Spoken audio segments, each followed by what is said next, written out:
Good morning students. இன்னைக்கு நாம பார்க்க போறது phylum Ctenophora. Ctenophora னா என்ன மீனிங்?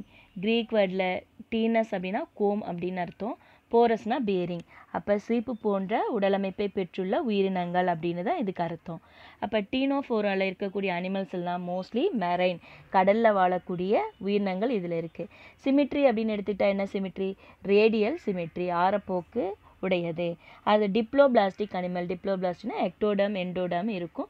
ஆனால் இந்த எக்டோடம் எண்டோடம் நடுவில் மீசோகிலியா ப்ரெசண்ட் ஆகிருக்கும். மீசோகிலியாலன்னு என்ன? Undifferentiated layer present between ectoderm and endoderm ரெண்டுக்கும் நடுவில் இருக்கக்கூடிய ஒரு அன்டிஃப்ரென்ஷியேட்டட் வேறுபாடு அடையாத செல்லை தான் நம்ம மீசோகிலியா அப்படின்னு சொல்கிறோம். இது ஒரு ஜெல் லைக் சப்ஸ்டன்ஸு. ஒரு ஃப்ரிக்ஷனுக்காக எக்டோடமுக்கு எண்டோடமுக்கு நடுவில் இருக்குது. ஆனால் இந்த மீசோகிலியா வந்து நிடேரியாவுக்கும் இதுக்கும் என்ன டிஃப்ரெண்ட்னா, இந்த மீசோகிலியாவில் என்ன இருக்குது அப்படின்னு சொல்லும் பொழுது அமிபோசைட் செல்ஸும் அண்டு ஸ்மூத் மசில் செல்ஸும் இதில் ப்ரெசண்ட் ஆகிருக்கு. அதுதான் நிடேரியாவுக்கும் இந்த டீனோஃபோராவுக்கும் இருக்கக்கூடிய முக்கியமான டிஃப்ரென்ஸ். அடுத்த இம்பார்ட்டன்ட் கேரக்டர்ஸ் என்ன ரெண்டுக்கும் அப்படின்னு சொன்னால், they have 8 external rows of ciliated comb plates. வெளிப்புறத்தில் பார்க்குறதுக்கு 8 சீப்பு வடிவ சிலியேட்டட் பிளேட்ஸ் வந்து ப்ரெசண்ட் ஆகிருக்கு. அப்போ அனிமல்ஸில் பார்த்தீங்கன்னா யூனிசெல்லுலர் அனிமல், லோக்கமோட்டரி ஆர்கன், சிலியா அப்படின்னு சொல்லி பெரமீசியத்துக்கு படிச்சிருப்பீங்க. அப்போ அதே போல் இதுலேயும் சிலியா ப்ரெசண்ட் ஆகிருக்கு. ஆனால் இருக்கிறதுலையே லார்ஜஸ்ட் அனிமல், சிலியா இருக்கக்கூடிய லார்ஜஸ்ட் அனிமல் எது அப்படின்னு சொன்னால் இந்த கோம் ஜெல்லி தான். அப்போ அந்த சிலியாயோட யூசஸ் என்ன? ஹெல்ப்ஃபுல் ஃபார் லோக்கோமோஷன், நகர்ந்து போகிறதுக்கு ரொம்ப யூஸ்ஃபுல்லாக இருக்குது. இதில் இந்த கோம் பிளேட்ஸ் இருக்கிறதுனால தான் இதுக்கு பேர் என்ன? கோம் ஜெல்லி அப்படின்னு அதை சொல்கிறாங்க. அப்போ அது இல்லாமல் இல்லைனா சி வால்நட் அப்படின்னு இன்னொரு பேர் உண்டு. இது இல்லாமல் இதுக்கு வேறு பெயர்களும் உண்டு. என்ன அப்படின்னா சி கூஸ்பெரி அப்படின்னு சொல்லுவாங்க, இல்லைனா கேட்ஸ் ஐ அப்படின்னு நிறைய பேரும் உண்டு. ஏன்னா அதில் இருக்கக்கூடிய கோம் பிளேட்ஸை பொறுத்தது.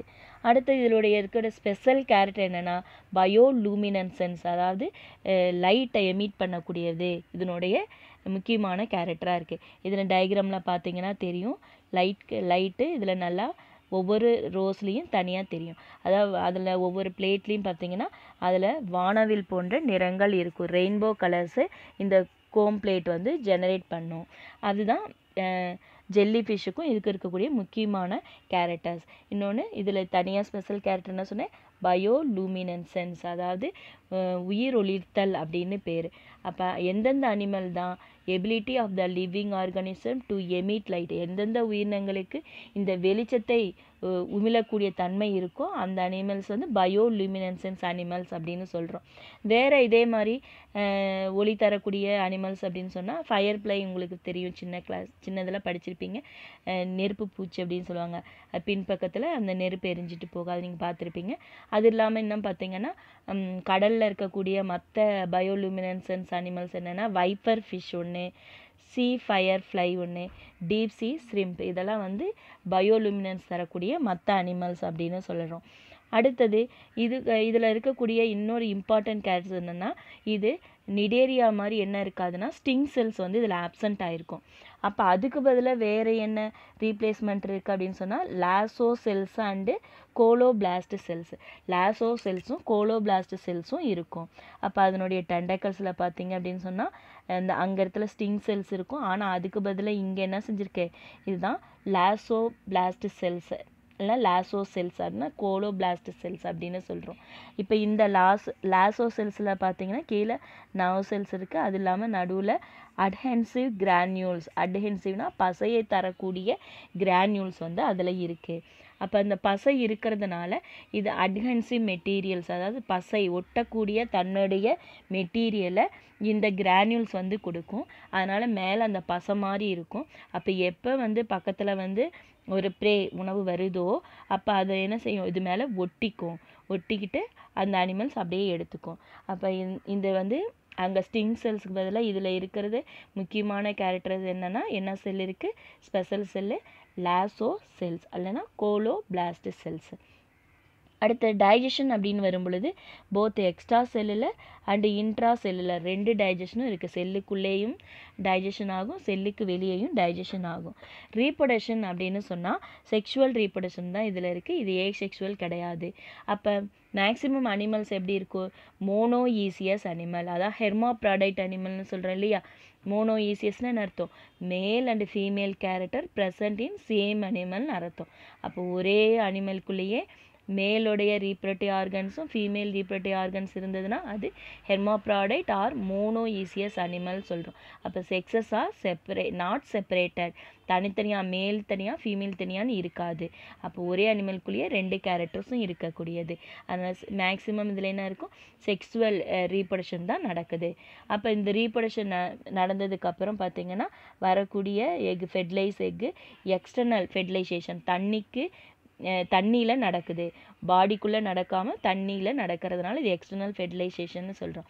இந்த ஃபெர்டிலைசேஷன் ஸ்ட்ரெயிட்டாக அடல்ட் அனிமலை ஃபார்ம் பண்ணுறது இல்லை, அதுக்கு பதில் என்ன செய்யுது, ஒரு லார்வல் ஃபார்ம் பண்ணிவிட்டு அதுக்கப்புறம் அடல்ட் அனிமலுக்கு வருது. அதனால் இது இன்டைரக்ட் டெவலப்மெண்ட் அப்படின்னு சொல்கிறோம். அப்போ இதில் வரக்கூடிய அந்த லார்வா என்ன லார்வாவாக இருக்கும், சிடிபிட் லார்வா. இதுதான் அந்த சிடிபிட் லார்வா. நான் லார்வா ஞாபகம் வச்சுக்கோங்கன்னு சொன்னேன். அங்கே பார்க்குறது என்ன, பிளானுலா லார்வா. இங்கே நம்ம பார்க்க, அதாவது நிடேரியாவில் பிளானுலா லார்வா, இங்கே சிடிபிட் லார்வா. அதனால் ஞாபகம் வச்சுக்கோங்க லார்வாவை. அப்போ fertilization indirect method fertilization, larva வந்து சிடிபிட் லார்வா. சரி, ஓகே ஸ்டூடெண்ட்ஸ், இப்போ நம்ம ஃபைலம் டீனோஃபோரா பார்த்துட்டோம். இப்போ இதில் ஒரு சின்ன டவுட்டு வரலாம். ஜெல்லி ஃபிஷ்ஷு பார்த்துருக்கோம், இந்த கோம்பு ஜெல்லிஸு பார்க்குறோம். ஜெல்லி ஃபிஷ்ஷும் கோம் ஜெல்லியும் ஒன்றா அப்படின்னு சொன்னால் இல்லை, ரெண்டும் வெவ்வேறு தான். அப்போ அதுக்குள்ள டிஃப்ரெண்ட் என்ன அப்படின்னா, இப்போ ஜெல்லி ஃபிஷ் வந்து நிடேரியா பைலத்தை சார்ந்தது, இது வந்து டீனோஃபோரா, அதாவது கோம் ஜெல்லி வந்து டீனோஃபோரா ஃபேமிலியை சார்ந்தது. அதில் என்ன இருக்குன்னா பெல் ஷேப்பில் இருக்கும், லாங் ட்ரைலிங் டெண்டக்கல்ஸ், அதனோட பாடியில் நடுவுள் பகுதியிலேருந்து டெண்டக்கல்ஸ் ஃபார்ம் ஆகிருக்கும். இங்கே பார்த்தீங்கன்னா கோம் பிளேட்ஸ், அதாவது பெடலிங் கோம்ஸ் வந்து இருக்கும், பார்த்தீங்கன்னா ரெயின்போ கலர்ஸில் அது இருக்கும். அடுத்தது இதில் பார்த்தீங்கன்னா ஜெல்லி ஃபிஷ் வந்து 2 டைஜஸ்டிவ் ஃபார்ம்ஸ் பாடி ஃபார்ம்ஸ் இருக்கும், அதாவது பாலிப் அண்டு மெடுலா அப்படின்னு 2 ஸ்டேஜஸ் இருக்கும். ஆனால் இங்கே அப்படி இல்லை, லார்வா ஃபார்ம், லார்வாலேருந்து ஸ்ட்ரெயிட்டாக அடல்ட் அனிமல் வந்துடுது. அப்போ ஜெல்லி ஃபிஷ் வந்து டேஞ்சரஸா அப்படின்னு கேட்டால் ஆமாம், டேஞ்சரஸ் தான். அது இறந்து போனால் கூட அதில் இருக்கக்கூடிய செல்ஸ் வந்து சில சமயத்தில் டாக்ஸினை கொடுக்கும் அப்படின்னு சொல்கிறாங்க, அந்தளவுக்கு டேஞ்சர். ஆனால் இது வந்து கோம் ஜெல்லி வந்து டேஞ்சரஸ் கிடையாது. அடுத்தது இதில் வந்து என்ன இருக்குது, ஸ்டிங் செல்ஸ், அதாவது ஜெல்லி ஃபிஷ்ஷில் ஸ்டிங் செல்ஸ் இருக்குது, கோம் ஜெல்லியில் லாசோ செல்ஸ் வந்து ப்ரெசண்ட் ஆகிருக்கு. இங்கே ஜெல்லி ஃபிஷ்ஷில் வந்து சிங்கிள் ஓப்பன் தான் இருக்கும், மவுத் வழியாகவும் ஃபுட் உள்ளே போகும், வெளியே வர்றது மவுத் வழியாக தான். ஆனால் இங்கே பார்த்திங்கன்னா மவுத்து வந்து தனியாகவும் ஆனஸ் தனியாக இருக்கும், 2 வந்து ஓப்பன்ஸ் இருக்குது. இதில் வந்து ஜெல்லி ஃபிஷ் வந்து பயோலூமினன்சன்ஸ் இருக்காது, அதாவது ஒளி உணரும் தன்மை, ஒளி வெளிவிடும் தன்மை இருக்காது. ஆனால் ஜெல்லி ஃபிஷ்ஷில் கோம்பு ஜெல்லியில் பயோலூமினன்சன்ஸ் வந்து முக்கியமான கேரக்டராக இருக்குது. ஏன் அந்த பயோலூமினன்சன்ஸ் எடுத்துக்குது அப்படின்னு சொன்னால், இதனோட பாடியில் இருக்கக்கூடிய ப்ரோட்டீன், அந்த ப்ரோட்டீன் ரெஸ்பிரேஷன் அப்போ ஆக்சிஜன் உள்ளே போகும், அந்த ஆக்சிஜன் உள்ளே போகும் பொழுது இதில் இருக்கக்கூடிய ஸ்பெஷல் கெமிக்கல் மெட்டீரியல்னா லூசிஃபெரின். அப்போ இந்த லூசிஃபெரின் தான் லைட்டை கொடுக்க போகுது. அப்போ உள்ள ஆக்சிஜன் போனோடனே அந்த ஆக்சிஜன் லூசிஃபெரினோட சேர்ந்து லூசிஃபெரேஸ் அப்படிங்கிற என்சைம் அதை வந்து ஒளிவிட வைக்குது. அப்போ ஃபோட்டோ ப்ரோட்டீனாக மாற்றி லைட்டை எமிட் பண்ணுது. அதனால் அது வந்து ஒளிவிடக்கூடிய தன்மை இந்த கோம் ஜெல்லிக்கு உண்டு. அதுதான் ஜெல்லி ஃபிஷ்ஷுக்கும் கோம் ஜெல்லிக்கு இருக்கக்கூடிய டிஃப்ரெண்ட். சரிங்களா? ஓகே ஸ்டூடெண்ட்ஸ், இன்றைக்கி நாம் டீனோஃபோரா பார்த்தோம். அடுத்த பைலம் பிளாட்டிஹெல்மந்தஸ் பார்க்கலாம். நெக்ஸ்ட் நம்ம பார்க்க போகிற ஃபைலம் பிளாட்டிஹெல்மந்தஸ். பிளாட்டிஹெல்மந்தஸ்னு என்ன அர்த்தம்? க்ரீக்கில் பிளாட்டி அப்படின்னா ப்ராட், அல்லனா ஃப்ளாட் அப்படின்னு அர்த்தம். ஹெல்மின் அப்படின்னா வார்ம். அப்போ தட்டையான புழுக்களை பற்றி படிக்க போகிறோம் இந்த பைலத்தில், அதான் இந்த பிளாட்டிஹெல்மந்தஸ் அப்படின்னு சொல்கிறோம். அப்போ இதில் இருக்கக்கூடிய வார்ம்ஸ்லாம் எப்படி இருக்கும்? டார்சோ வென்ட்ரி ஃப்ளாட்டன்ட் பாடி ஃபுல்லாக எப்படி இருக்குது? முதுகுப்புறத்துலேயும் வயிற்றுப்புறத்துலேயும் தட்டையாக ரொம்ப ஃப்ளாட்டாக இருக்கிறதுனால தான் இது பிளாட்டிஹெல்மந்தஸ் அப்படின்னு சொல்கிறோம். இப்போ பார்த்தீங்கன்னா ரிப்பன் மாதிரி ரொம்ப மென்மையாக இருக்கக்கூடியது. அதனால் இது பிளாட்டி ஹெல்மந்தஸ் அப்படின்னு சொல்கிறோம். ஃப்ளாட் அனிமல்ஸ் இல்லை ஃப்ளாட் வார்ம்ஸ் அப்படின்னு சொல்கிறோம். அடுத்தது பைலேட்ரல் சிமெட்ரி. சிமெட்ரி எடுத்துகிட்டா என்ன சிமெட்ரி? பைலேட்ரல். அப்போ ஈஸியாக என்ன செய்ய முடியும்? தலையிலேருந்து நீங்கள் கட் பண்ணீங்க அப்படின்னு சொன்னால் 2 பாடி கட் ஆகும். அப்போ பைலேட்ரல் சிமெட்ரி. அடுத்த ட்ரிப்ளோபிளாஸ்டிக் அனிமல். இது வரைக்கும் நம்ம படித்தது எல்லாமே டிப்ளோபிளாஸ்டிக் அனிமல். ஆனால் இங்கே படிக்கிறது என்னென்னா ட்ரிப்ளோபிளாஸ்டிக் அனிமல். அப்போ என்னென்ன இருக்கும்? எக்டோடம், எண்டோடம், நடுவில் மீசோடம் இருக்கும். எக்டோடமுக்கு எண்டோடமுக்கு நடுவில் டிஃப்ரென்ஷியேட்டர் மீசோடம் ப்ரெசென்ட் ஆகிருக்கும். அதனால் இது ட்ரிப்ளோபிளாஸ்டிக் அனிமல். அடுத்த இன்னொரு முக்கியமான கேரக்டர் என்ன? சீலோம். சீலோம் இங்கே வந்து என்ன சீலோம்? ஏ சீலோமேட். ஏன்னா இருக்கிறதே ரொம்ப ஃப்ளாட்டாக அது இருக்கிறதுனால இதில் சீலோம் இருக்கிறதுக்கு இடமே இல்லை. அதனால தான் இது ஏ சீலோமேட் அனிமல் அப்படின்னு சொல்கிறோம். லெவல் ஆஃப் ஆர்கனைசேஷன் என்ன? Organ system level of organization. இவ்வளோ நேரம் பார்த்தோன்னா திசு லெவல். அடுத்தது இப்போ பார்க்க போகிறது organ system level of organization இதில் ப்ரெசண்ட் ஆகிருக்கு. அப்போ தனித்தனி ஆர்கன்ஸ் வந்து இருக்கும். ரீப்ரடக்டிவ் ஆர்கன் தனி, எஸ்கிரீஷனுக்கு தனி ஆர்கன், அதுக்கப்புறம் டைஜஷனுக்கு தனித்தனி ஆர்கன் சிஸ்டம் இருக்கிறதுனால இது organ system level of organization present ஆகிருக்கு. Moderate cephalization. செஃபலைசேஷன் என்னென்னு அர்த்தம்? தலைகள் இருக்குது. அப்போ தலை போன்ற அமைப்பு இந்த பைலத்திலேருந்து ஆரம்பிக்குது. அப்போ இங்கே பாருங்கள், இங்கே பிளாட்டி ஹெல்மந்தஸில் நமக்கு பிளனேரியா வந்து கொடுத்துருக்கோம். இப்போ இந்த இடத்துல பார்த்திங்கன்னா 2 ஐ வந்து ரிப்ரசன்ட் ஆகிருக்கு. பார்த்தோன்னே இதுதான் ஹெட் போர்ஷன், இது டெயில் போர்ஷன் அப்படின்னு நீங்கள் ஈஸியாக கண்டுபிடிச்சிக்க முடியும். அப்போ செஃபலைசேஷன் தலை உருவாக்கம் இந்த ஃபைலத்துலேருந்து தான் ஆரம்பிக்குது. அதனால் யூனி டைரக்ஷனல் மூமெண்ட் எப்பவுமே என்ன இருக்கும்? ஒரு வழியை மட்டும் முன்பக்கம் மட்டும் நோக்கி நகர்ந்து போகக்கூடியது. அப்போ யூனி டைரக்ஷனல் மூமெண்ட் இருக்குது. அப்போ மாடரேட் செஃபலைசேஷன் சிறிய அளவிலான தலை போன்ற அமைப்பு இதில் உருவாகியிருக்கும். யூனி டைரக்ஷனல் ஒரு பக்கம் நகர்ந்து போகக்கூடியது. மோஸ்ட்லி எண்டோ பேரசைட் எல்லாமே பேரசைட் அனிமலாக இருக்கும். ஆனால் பிளனேரியா மட்டும் பார்த்திங்கன்னா பாண்ட் அண்ட் ரிவரில் வந்து வாழக்கூடிய ஒரு அனிமல், அதாவது வார்மு. ஆனால் மற்ற லிவர் ஃப்ளூக்கு, டேப் வார்ம், பிளட் ஃப்ளூக்கெலாம் எடுத்துக்கிட்டிங்கன்னா இன்டர்னல் பேரசைட்டாக ஒருத்தருடைய உடல் பகுதியில் உள்ளே வந்து இருந்து வாழக்கூடியது, ஒட்டுண்ணியாக வாழக்கூடியது அப்படின்னு சொல்கிறோம். அப்போ ஹோஸ்ட் அனிமலுக்குள்ளே வாழ்கிறதுலாம் பேரசைட்டிக், அது எண்டோ பேரசைட். வெளிப்புறத்துலேருந்து அது எக்டோ பேரசைட். இப்போ சின்ன சின்ன பூச்சிகள், உண்ணிகள்லாம் எக்டோ பேரசைட்டு சொல்லுவோம். ஆனால் இது உடலில் உட்பகுதியில் வாழ்கிறதுனால இது எண்டோ பேரசைட் அனிமல்ஸ் அப்படின்னு சொல்கிறோம். அப்போ மேக்ஸிமம் இருக்கிறது பிளனேரியா தவிர மீதி எல்லாம் பார்த்திங்கன்னா எண்டோ பேரசைட் அனிமல்ஸாக இருக்கும். அதுவும் எல்லாமே ஹியூமனுக்குள்ளே வாழக்கூடிய ஒன்றா இருக்குது. அடுத்தது இப்போ ஹியூமனுக்குள்ளே வந்து பேரசைட்டாக ஒட்டிகிட்டு இருக்கணும்னா அதுக்கு தகுந்த மாதிரி சின்ன சின்ன அடாப்டேஷன் வேணும் இல்லையா? அப்போ அனிமல்ஸுக்கு தகுந்த மாதிரி ஒட்டுறதுக்கு சின்ன சின்ன அடாப்டேஷன் இருக்குது. அதில் முக்கியமான அடாப்டேஷன்னா ஹூக் அண்ட் சக்கர் வந்து ப்ரெசண்ட் ஆகிருக்கு. அப்போ டேப் வார்ம் சில அனிமல்ஸில் ஒட்டிக்கிறதுக்கு, லிவர் ஃப்ளூக்கு எல்லாத்துக்கும் ஒட்டுறதுக்கு என்ன வேணும்?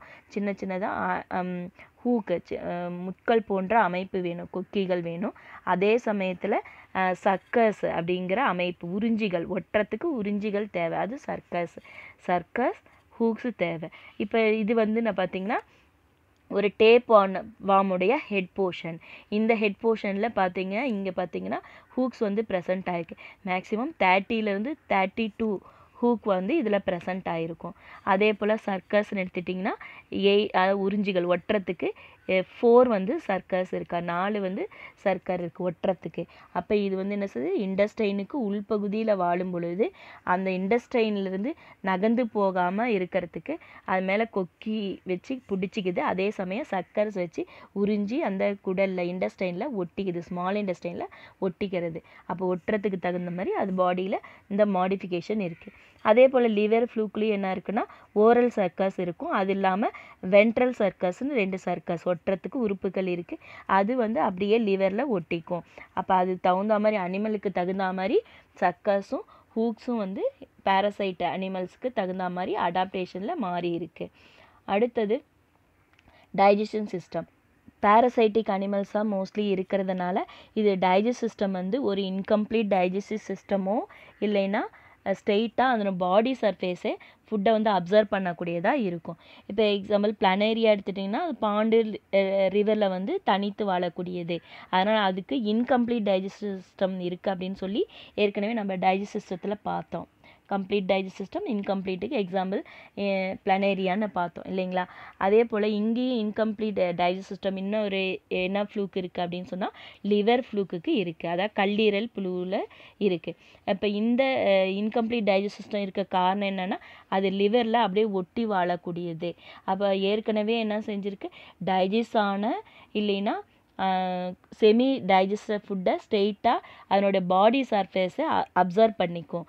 அதனால் அதுக்கு என்ன செய்யணும்னு சொன்னால் சிம்பிள் டைஜஸ்ட் சிஸ்டம் தான் இருக்குது, அதாவது இன்கம்ப்ளீட் டைஜஸ்ட் சிஸ்டமாக இருக்கும். அதே வந்து டேப் வார்ம்லேயும் பார்த்திங்கன்னா டைஜஸ்ட் சிஸ்டம் ஆப்சண்ட் ஆகிருக்காங்க, சுத்தமாக இல்லை. காரணம் என்னென்னா அது வாழ்கிறதே இண்டஸ்டைனில் ஃபுட்டு வந்து டைஜஸ்ட் ஆன ஃபுட்டு தான் இருக்கும், இல்லைன்னா செமி டைஜஸ்டட் ஃபுட்டு இருக்கும். அப்போ அந்த ஃபுட்டை ஸ்ட்ரெயிட்டாக என்ன செய்யுது, பாடி சர்ஃபேஸை அதை அப்சர்வ் பண்ணிக்குது. அந்த அப்சர்வ் பண்ணிக்கிறதுக்கு அது பாடிக்கு அது தகுந்த மாதிரி டெகுமெண்ட் அப்படின்னு சொல்லக்கூடிய லேயரான கவர் ஆகிருக்கு. அதனால் ஈஸியாக ஃபுட்டை வந்து அப்சர்வ் பண்ணி எடுத்துக்கும். அப்போ அனிமல்ஸ் எங்கே இருக்குது, பேரசைட்டு எதில் வாழ்றதுங்க பொறுத்து டைஜஸ்ட் சிஸ்டம் ஆப்சண்ட் ஆகிருக்கும், இல்லைன்னா இன்கம்ப்ளீட் டைஜஸ்ட் சிஸ்டம் ப்ரெசண்ட் ஆகிருக்கு. அடுத்தது பார்த்திங்கன்னா செக்மெண்ட் அப்படின்னு சொல்லும்போது பாடி இஸ் நாட் செக்மெண்டட் பாடி. உடலில் சின்ன சின்ன கண்டங்கள் துண்டுகள் வந்து இருக்காது. ஆனால் சம் எக்ஸிபிட் சூடோ செக்மெண்டேஷன், சில இதில் சூடோ செக்மெண்டேஷன் இருக்குது அப்படின்னு சொல்கிறாங்க. இப்போ எக்ஸாம்பிள் டேப் வார்ம் எடுத்திங்கன்னா அது பாடி பார்த்திங்கன்னா ஒவ்வொன்றும் ஒவ்வொரு செக்மெண்ட்டாக அப்படி தனித்தனியாக பிரிஞ்சிருக்கும். பார்க்குறதுக்கு அது செக்மெண்ட்டாக இருக்கும், ஆனால் அது வந்து செக்மெண்ட் கிடையாது, ரியல் செக்மெண்ட் கிடையாது. அதனால் அது சூடோ செக்மெண்டேஷன் அப்படின்னு அதை சொல்கிறாங்க. அப்போ செக்மெண்ட் இது இல்லாத பாடி தான் இதில் மேக்ஸிமம் இருக்குது. அப்சர்வ் நியூட்ரிஷன் வந்து நம்ம சொன்னோம் டைரெக்டாக பாடியிலேருந்து ஹோஸ்ட் பாடியிலேருந்து எடுத்துக்கும் அப்படின்னு சொல்லி. அடுத்தது எக்ஸ்க்ரீஷன் செய்ய போகுது. எக்ஸ்க்ரீஷனுக்கு இதில் என்ன செய்யாது, இந்த எக்ஸ்க்ரீட்டரி சிஸ்டம் வந்து தனியாக இல்லை, ஆனால் செல்லு வந்து எக்ஸ்க்ரீஷன் வேலை செய்யுது. அப்போ அந்த செல் பேர் என்ன, ஃப்ளேம் செல்ஸ், சுடர் செல்கள் அப்படின்னு பேர். இந்த ஃப்ளேம் செல்ஸ் தான் என்ன செய்யுதுன்னா எக்ஸ்க்ரீட்டரி ஃபங்க்ஷனை செய்யுது. இது help in ஆஸ்மோ regulation and excretion. நீர் உடலில் இருக்கக்கூடிய தேவையற்றதை நீரை வெளியேற்றுதல், சமநிலைப்படுத்துறதும், அண்ட் எக்ஸ்க்ரீஷன் தேவையற்ற அன்வான்ட் மெட்டீரியலை வெளியில் அனுப்புறது தான் இதனோட வேலை, ஃப்ளேம் செல்லோட வேலை. அப்போ நாம் இங்கே கொடுத்துருக்கிறது ஒரு பிளானேரியா, அதில் வந்து பார்த்திங்கன்னா எக்ஸ்க்ரீட்டரி போர்ஸ் இருக்குது, அது பக்கத்தில் வந்து இந்த ஃப்ளேம் செல்ஸ் இருக்கும். அப்போ இந்த ஃப்ளேம் செல்ஸு எக்ஸ்க்ரீட்டரி ஃபங்க்ஷனை செய்யுது. அப்போ இதில் பார்த்திங்கன்னா இதுதான் ஃப்ளேம் செல்லு. இந்த ஃப்ளேம் செல்லுலேருந்து நிறையா சிலியா வந்து வெளியே வந்திருக்கு. இப்போ இந்த சிலியா என்ன செய்யுது, பாடியிலேருந்து தேவையற்ற அந்த அன்வான்ட் மெட்டீரியலை இல்லை வாட்டர்ஸை பிளட்லேருந்து அப்சர்வ் பண்ணி எடுத்து வெளியில் அனுப்பும். அது வந்து இந்த டியூபிள்ஸ் வழியாக வெளியே வந்து எக்ஸ்க்ரீட்டரி போர் வழியாக வெளியில் போயிடும். அப்போ எக்ஸ்க்ரீட்டரி ஃபங்க்ஷனை இந்த ஃப்ளேம் செல்லு செஞ்சிட்ருக்கு. இது முக்கியமான 1 மார்க்கு. அப்போ ஃப்ளாட் வார்மில் எக்ஸ்க்ரீட்டரி ஃபங்க்ஷன் செய்கிறது என்ன அப்படின்னு கேட்டால் அது ஃப்ளேம் செல்ஸ் தான். Helps in ஆஸ்மோ regulation and excretion. இந்த வேர்டை ஞாபகம் வச்சுக்கோங்க. 1 மார்க்கு கேட்குற மாதிரி நீங்கள் கரெக்டாக ஆன்சர் பண்ணுங்கள். அடுத்த செக்ஸஸ் ஆர் நாட் செப்பரேட்டட், தனித்தனியான மேல் ஃபீமேலு தனித்தனி அனிமல்ஸ் வந்து இருக்காது, வார்ம்ஸ் இருக்காது. அப்போ என்ன அர்த்தம், மோனோஈசியஸ் இல்லைனா ஹெர்மோப்ராடைட் அப்படின்னு அர்த்தம். அப்போ மோனோஈசியஸ்னா male character and female character present in same animals ஒன்லியே இருக்கும். அதனால் மோனோஈசியஸ் அனிமல், மேல் அண்டு ஃபீமேல்னு தனித்தனியாக அனிமல்ஸ் அதாவது வார்ம்ஸ் வந்து இருக்க போகிறதில்ல.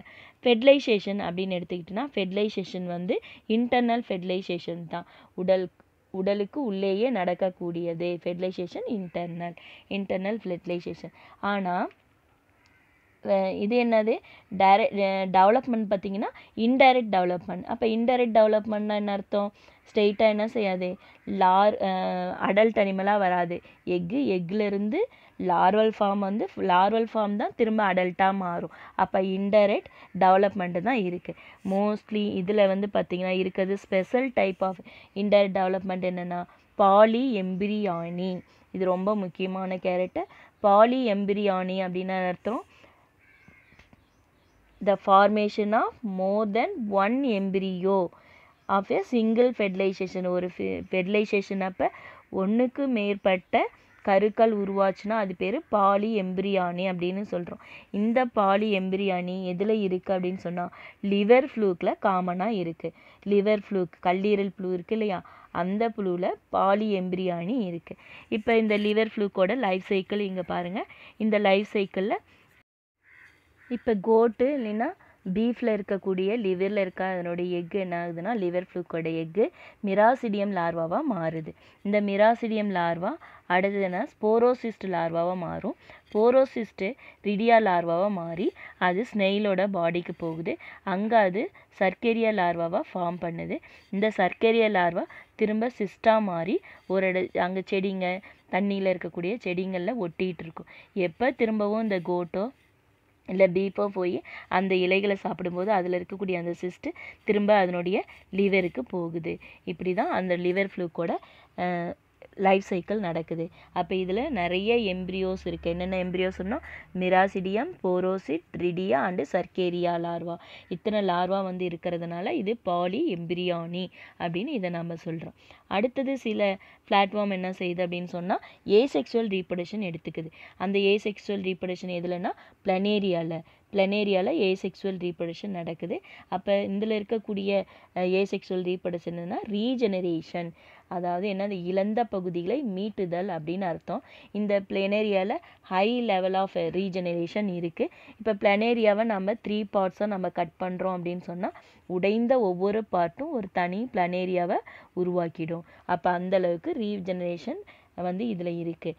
அப்போ பிளனேரியா ரீஜெனரேஷன் மூலமாக, அதாவது ஏசெக்சுவல் மெத்தடில் ரீஜெனரேஷன் மூலமாக ரீப்ரொடக்ஷன் செய்து. அடுத்த பாலி எம்பிரியானி லிவர் ஃப்ளூக்கில் இருக்குது. அடுத்தது டீனியா சோலியம்னு சொல்கிற டேப் வார்ம் பார்த்திங்கன்னா ப்ரொக்லாட்டிட்ஸு உடைந்து அதுலேருந்து எக்கு வெளியே வந்து அந்த எக்கு வந்து ஹியூமன் ஃபீக்கல் மேட்டர்ஸ் வழியாக வெளியே வந்து அது பிக்குக்கு போய் பிக்கிலேருந்து திரும்பவும் அன்குக்குடு ஃபுட்டை பிக்கை வந்து நம்ம சாப்பிட்டோம் போர்க்கு கறி சாப்பிடும் பொழுது திரும்ப மனிதனுக்கு போய் அங்கே திரும்ப டீனியாசிஸ் அப்படிங்கிற அந்த டிசீஸ் வந்து உருவாகும். இப்படி திரும்ப பிளாட்ஃபார்ம்ஸு நிறைய டிசீஸை ஃபார்ம் பண்ணுது, அதனோட லைஃப் சைக்கிளை எடுத்துக்குது. இப்போ எக்ஸாம்பிள் ஃபார் பிளாட்டிஹெல்மந்தஸ் என்னென்னா டீனியா சோலியம் அதாவது டேப்வார்ம், ஃபேசியோலா ஹிப்பாட்டிகா லிவர் ஃப்ளூக்கு, சிஸ்டோசோமியா அப்படின்றது வந்து பிளட் ஃப்ளூக்கு ரத்த புழுக்களோட இன்னொன்று பேர். அந்த சிஸ்டோசோமியா வந்து சிஸ்டோசோமியாசிஸ் அப்படிங்கிற டிசீஸை உருவாக்குது. லிவர் ஃப்ளூக்கு லிவர் ராட்டை வந்து உருவாக்கும். டேப் வார்ம் வந்து டீனியாசிஸ் அப்படிங்கிற டிசீஸை உருவாக்குது. சரிங்களா? ஓகே ஸ்டூடெண்ட்ஸ், இன்றைக்கி நாம் பிளாட்டிஹெல்மந்தஸ் பார்த்துட்டோம். மீதி இருக்கக்கூடிய ஃபைலம்ஸை நெக்ஸ்ட்டு கிளாஸில் பார்க்கலாம். தேங்க்யூ.